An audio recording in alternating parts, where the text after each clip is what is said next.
उगाची भीतोसी भय हे पडू दे, जवळी उभी स्वामी शक्ती कळू दे। श्री स्वामी समर्थ। आपल्या सर्वांना माहिती आहे की मी ज्योतिष आहे, मी वास्तुतज्ञ आहे। मी लगातार आपल्या या स्वामी रियलायझेशन चॅनलवर आपल्या सगळ्यांना मार्गदर्शन करत असते, ग्रहदशेनुसार उपाय सांगते, वास्तुनुसार सांगते आणि आपल्या स्वामी भक्तांचे अनुभव सुद्धा शेअर करते। आज मी महाराजांचा चमत्कार अशक्य ही शक्य करतील स्वामी आणि तारक मंत्राची प्रचिती मला कशी येते, लगातार मी याविषयी आपल्या सर्वांसोबत बोलणार आहे।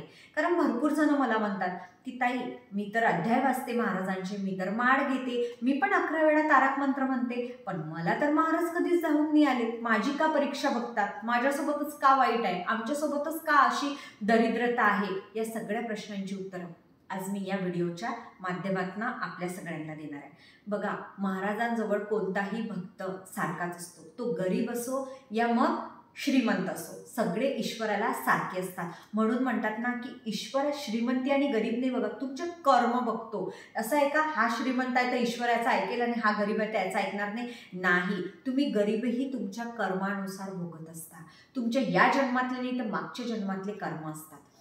आता हा भाग खूप वेगळा येतो आपला, पण आपण तारक मंत्रावर बोलूया।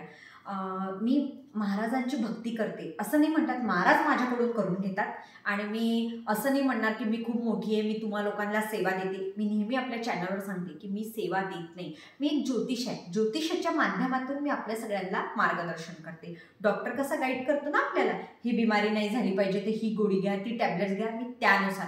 पण मी जे साधीसुधी महाराजांची सेवा करते मी तेच आपल्या सर्वांसोबत लगातार शेअर करत असते। आणि बघा, मी माफी मागते आपल्या सगळ्यांना, मी एवढी महान नाही आहे की आपल्या सगळ्यांना महाराजांची सेवा देऊ, त्याच्यासाठी मला असं वाटतं की खूप खूप खूप पुण्य करावं लागतं।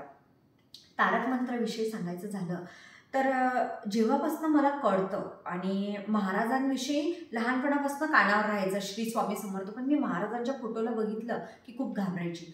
पण जसजसंही अध्यात्म कळत गेलं, मी महाराजांना गुरु केला जेव्हा मी 12वीला होते तेव्हा, आता तर झाले आहेत समजा 16-17 वर्ष होत आलेली आहे। महाराजांच्या कृपेनं सगळ्या काही गोष्टी होत गेल्या आहेत। पण जेव्हाही मी भयभीतीत असते, अडचणीत असते, सगळ्यात आधी मी तारक मंत्र म्हणते।